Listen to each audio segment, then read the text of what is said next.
My name is Michael Meacher, a Member of Parliament, and I was a former Minister in the Blair government for 6 years.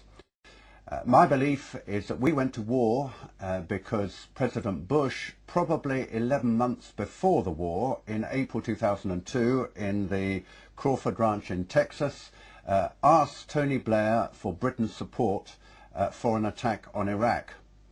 And I believe at that time Blair gave his first indication that he was prepared to give that support. Of course, we were told, both in America and Britain, after that no decision had been taken, but I believe it was taken, and both in the United States and in Britain, after that, the issue was how a policy that had already been decided on could be justified to the American and the British people.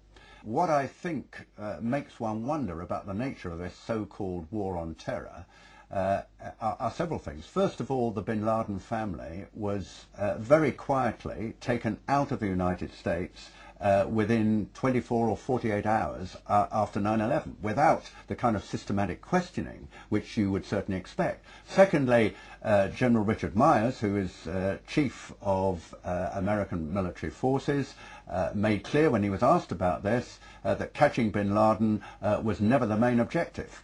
It would lead to the premature conclusion of the wider international effort. And what did he mean by that? Of course, we now know it meant widening the war into Iraq, it meant widening the war into areas around the Caspian, all the so-called stands, Uzbekistan, where there is a huge American base, Turkmenistan, which is very rich in oil, and Kyrgyzstan, and in Ukraine, all of these areas, Georgia, where there has been a change of regime. That was the objective. Thirdly, we now know from several reports in the military that they actually had bin Laden in their sights, but the permission to attack was only given too late.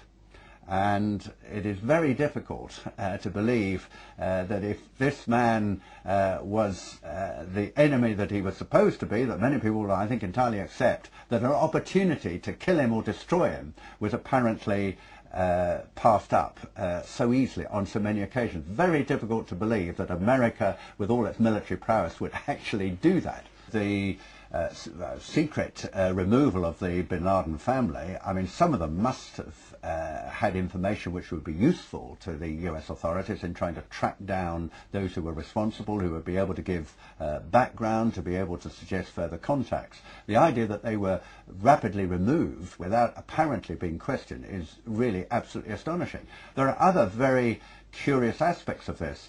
It has certainly been reliably reported, and I believe confirmed by the FBI, that the head of Pakistani intelligence of the ISI, Lieutenant Mahmoud Ahmed, requested Omar Sheikh, who is a well-known Islamic extremist who is now actually in prison in Pakistan, to wire $100,000 to Mohammed Atta, who was the lead hijacker.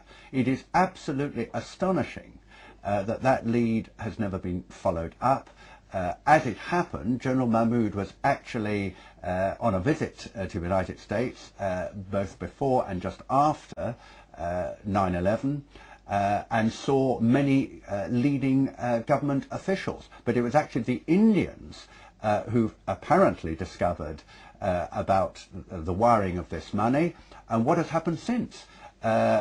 General Musharraf, the president of Pakistan, was forced to remove General Mahmoud from his post, quite understandably. He's now in virtual secluded retirement in Rawalpindi. Has he been interviewed by the American authorities?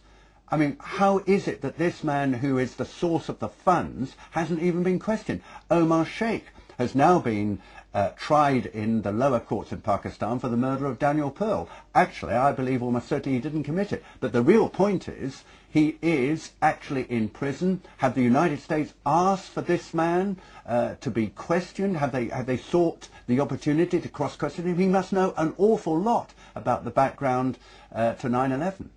There are many further examples of which make one wonder, does the US government actually seriously want all the background to 9/11 to be identified, to be made public, for for the people to know? Or is it the case, actually, that there are certain aspects about the background of 9/11 which are so serious, so damaging, that the government is terrified about that material getting into the public domain? Why is it that perhaps the biggest question of all, why is it that after, on 9/11, 8:20 a.m., when it was undoubtedly without any question, one of those planes had been hijacked, between 8:20 and 9:38, when the Pentagon was hit, an hour and 20 minutes, no US airplane was put into the air. Now, there may be a perfectly sensible, reasonable explanation of this, but it has never been given.